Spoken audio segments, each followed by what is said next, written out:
Hi, Haysboro students. Today's summer read is called Last Stop on Market Street. Words by Matt de la Pena. Pictures by Christian Robinson.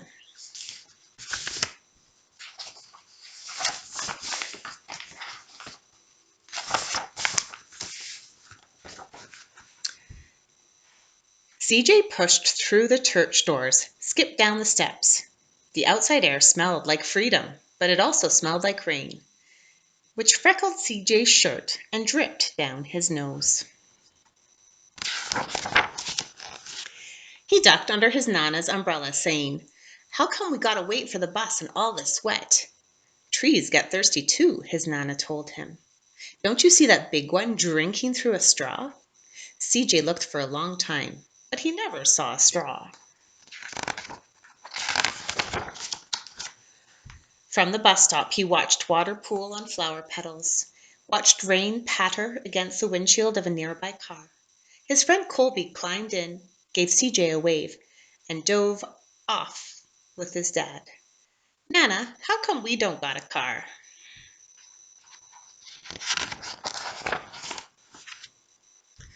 "Boy, what do we need a car for? We got a bus that breathes fire, and old Mr. Dennis, who always has a trick for you."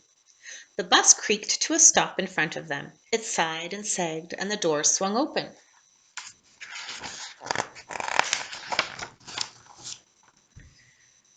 "What's that I see?" Mr. Dennis asked. He pulled a coin from behind CJ's ear and placed it in his palm.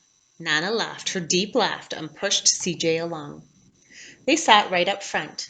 The man across the way was tuning a guitar. An old woman with curlers had butterflies in a jar. Nana gave everyone a great big smile and "Good afternoon." She made sure that CJ did the same. The bus lurched forward and stopped, lurched forward and stopped. Nana hummed as she knit. "How come we always got to go here after church?" CJ said. "Miguel and Colby never have to go nowhere." "I feel sorry for those boys," she told him. "They'll never get a chance to meet Bobo or the Sunglass Man. And I hear Trixie got herself a brand new hat."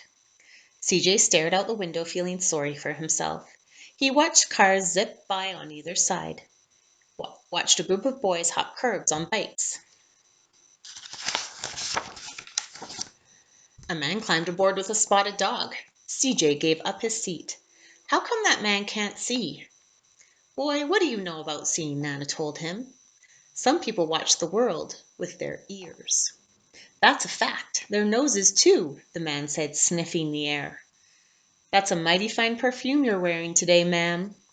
Nana squeezed the man's hand and laughed her deep laugh.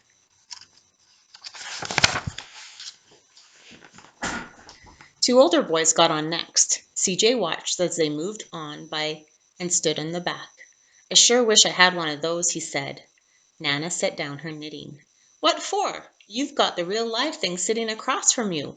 Why don't you ask the man if he'll play us a song?"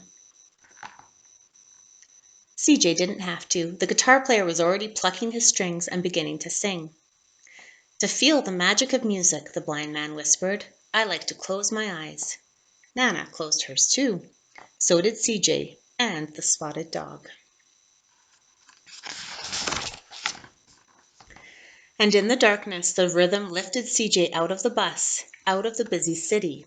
He saw sunset colors swirling over crashing waves, saw a family of hawks slicing through the sky, saw the old woman's butterflies dancing free in the light of the moon.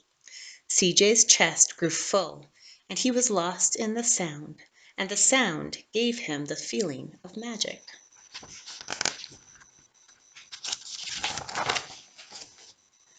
The song ended and CJ opened his eyes. Everyone on the bus clapped, even the boys in the back. Nana glanced at the coin in CJ's palm. CJ dropped it into the man's hat. "Last stop on Market Street," Mr. Dennis called.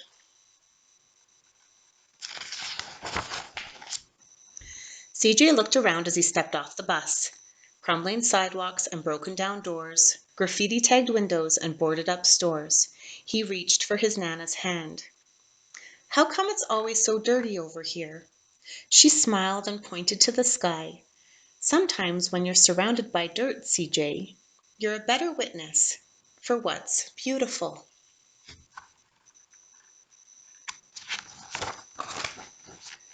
CJ saw the perfect rainbow arching over their soup kitchen. He wondered how his Nana always found beautiful where he never even thought to look. He looked all around them again, at the bus rounding the corner out of sight, and the broken street lamps still lit up the bright, and the stray cat shadows moving across the wall.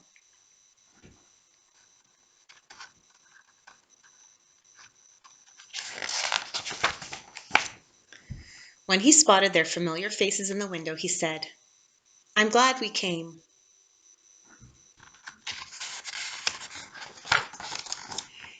He thought his Nana might laugh her deep laugh, but she didn't. She patted him on the head and told him, "Me too, CJ. Now, come on."